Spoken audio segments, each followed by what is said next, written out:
आइए हम मिलकर परमेश्वर के वचनों को अध्ययन करें। आज मैं आपके सामने परमेश्वर की आशीष की प्रतिज्ञा के वचनों को आपके सामने रखने जा रहा हूँ।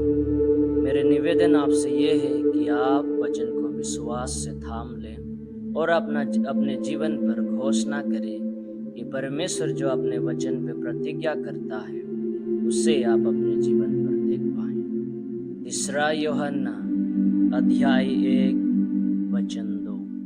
हे प्रियो, मेरी यह प्रार्थना है कि जैसे तू आत्मिक उन्नति कर रहा है वैसे ही तू सब बातों में उन्नति कर और भला चंगा रहे।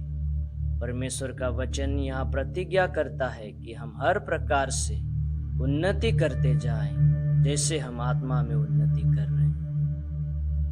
नित्य वचन अध्याय 10 वचन 22। धन यहोवा की आशीष ही से मिलती है और वह उसके साथ दुख नहीं मिलाता।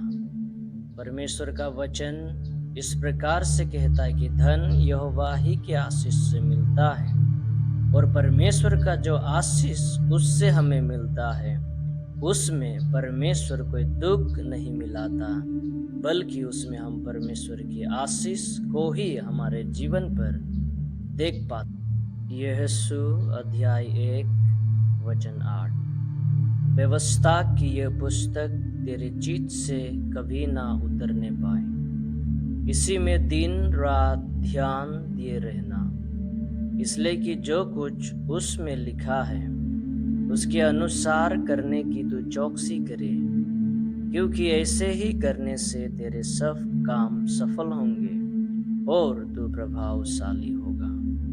परमेश्वर के वचन पे हम यहाँ देखते हैं कि जब हम वचन पे अध्ययन करते हैं, उसके अनुसार हम कार्य करते हैं, हमारे सारे काम सफल होते हैं और हम प्रभावशाली बनते।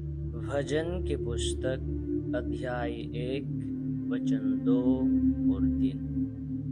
परंतु वो तो यहोवा के व्यवस्था से प्रसन्न रहता और उसकी व्यवस्था पर रात दिन ध्यान करता रहता। वो उस वृक्ष के समान है जो बहते नालियों के किनारे लगाए गए हैं और अपने ऋतु में फलता है और जिसके पत्ते कभी मुरझाते नहीं, इसलिए जो कुछ वो पुरुष करे वह सफल होता है।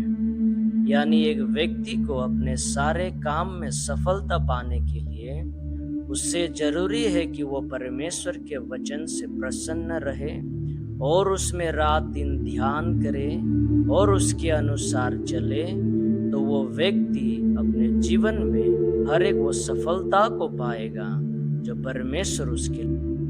यिर्मयाह अध्याय 29 वचन 11।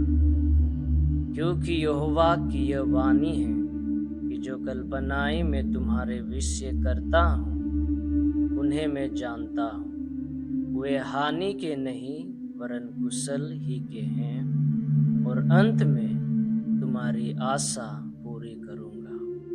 परमेश्वर का जो विचार हमारे प्रति है, जो कल्पना वो करता है, वो भलाई ही का कल्पना वो हमारे लिए